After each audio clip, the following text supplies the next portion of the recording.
Good morning. This is Morning Thoughts with Darrell. I'd like to talk to you today about, do you have patience? Do you have patience?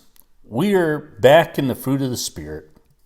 We've talked about joy, peace, and now let's talk about patience. Some translations of Galatians 5:22 verse through 23 on the fruit of the Spirit uses the word forbearance or long suffering instead of patience. But I prefer patience, as it is what I use in my speech on a regular basis. I'm not sure I've ever used long suffering or forbearance. In Galatians chapter 5, verses 22 through 23, it reads, "But the fruit of the Spirit is love, joy, peace, patience, kindness, goodness, faithfulness, gentleness, self-control. Against such things there is no law." Let's focus on our patience in reference to our faith in God. Are we able to wait on God? Have we ever prayed to God for an answer? Then we get impatient because He hasn't given us an answer that fit our timetable? I have to admit, I have, and it comes down to me not walking in the Spirit. I obviously was worrying about the outcome. I started questioning God, internally grumbling about having to wait and getting a little frustrated. Then I end up making a decision on my own timetable instead of waiting on God's timetable. Well, I just threw my joy, my peace, my patience, my kindness, my goodness, my faithfulness, my gentleness, my self-control right out the window. If I'm not walking in the Spirit, I'm gratifying the desires of the flesh.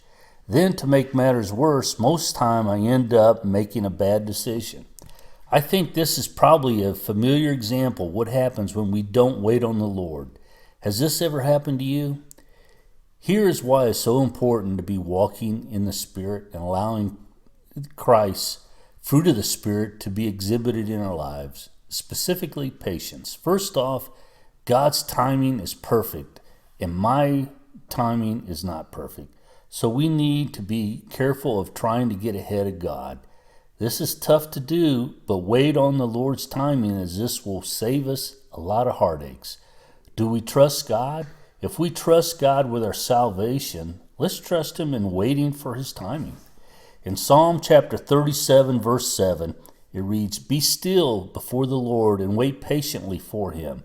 Do not fret when people succeed in their ways, when they carry out their wicked schemes." It will take courage to wait on God when we might not understand why the wait. In Psalm chapter 25, verse 3, "None of those who wait on you will be ashamed." If we obey God, we will not be ashamed because He works in our lives as we follow Jesus and depend on Him rather than jumping ahead. Why wouldn't we trust and wait on the sovereign Lord that orchestrates all the events of our lives? Proverbs chapter 3, verses 5 through 6 says, "Lean on, trust in, and be confident in the Lord with all your heart and mind, and do not rely on your own insight or understanding." In Psalm chapter 65, verse 2, it reads, "My soul wait in silence for God only, for my hope is in Him." So you guys, you have a wonderful day today.